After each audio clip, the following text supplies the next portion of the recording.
అందరికీ నమస్కారం. ప్రస్తుతం కువైట్ ఎయిర్పోర్ట్ మూసివేస్తారని చెప్పి సోషల్ మీడియాలో వార్తలు వస్తున్నాయి.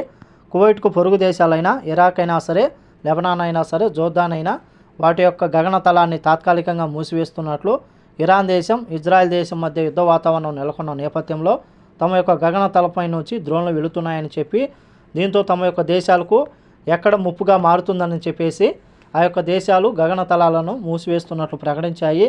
దీంతో కువైట్ ఎయిర్పోర్ట్ను మూసివేస్తారని చెప్పేసి వార్తలు వస్తున్న నేపథ్యంలో కువైట్ ఎయిర్వేస్ క్లారిటీ ఇవ్వడం జరిగింది. గగనతలాన్ని కువైట్ ఎయిర్పోర్ట్ను ఎవరూ మూసివేయలేదని చెప్పేసి, అలాగే షెడ్యూల్ చేయబడిన విమానాలు ఏవైతే ఉన్నాయో కొత్త మార్గాలలో ప్రయాణికులను వాళ్ళ యొక్క గమ్యస్థానాలకు చేరుస్తామని చెప్పి, దయచేసి అధికారిక ప్రకటనలు మాత్రమే కువైట్లో ఉన్న ప్రజలు నమ్మాలని చెప్పేసి కువైట్ ఎయిర్వేస్ కువైటీ ప్రజలను కోరుతూ ఉంది. కాబట్టి కువైట్లో ఉన్న మన భారతీయులు ఎవరైతే ఉన్నారో ఎవరూ భయపడాల్సిన అవసరం లేదు. కువైట్ ఎయిర్పోర్ట్ను మూసివేయడం లేదు, విమానాలను నిలిపివేయడం లేదు.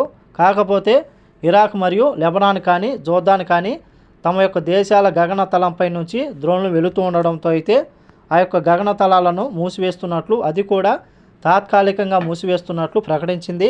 అలాగే ఇజ్రాయెల్ మరియు ఇరాన్ మధ్య యుద్ధం ఆగిపోవాలని చెప్పి మనమందరం ఆ యొక్క భగవంతుడిని కోరుకుందాము. ఎందుకంటే ఈ ఇరు దేశాల మధ్య యుద్ధం జరిగితే కానీ మూడో ప్రపంచ యుద్ధానికి దారితీసే అవకాశాలు ఉన్నాయని చెప్పి విశ్లేషకులు కూడా అభిప్రాయపడుతూ ఉన్నారు. దేవుడి దయ వల్ల ఈ యుద్ధ వాతావరణం ఆగిపోయి, అలాగే అమాయక ప్రాణాలు పోకుండా ఆ యొక్క భగవంతుడు చూసుకోవాలని చెప్పి మనం అందరం ఆశిద్దాం. అలాగే కువైట్ ఎయిర్వేస్ ప్రయాణికులకు మరింత సమాచారం కోసం 171 హెల్ప్ లైన్ నెంబర్కు ఫోన్ చేయాలని చెప్పి కువైటీ ప్రజలను కోరింది. ఎవరూ భయపడాల్సిన అవసరం లేదు. కువైట్ ఎయిర్పోర్ట్ను మూసివేయడం లేదు. అలాగే దానికి సంబంధించి ఎటువంటి సమాచారం వచ్చినా సరే మీకు తెలియజేస్తాము. కాబట్టి ఈ వీడియో నచ్చితే లైక్ చేయండి, షేర్ చేయండి, సబ్స్క్రైబ్ చేసుకోండి. నెక్స్ట్ వీడియోలో మళ్ళీ కలుద్దాం. జై హింద్.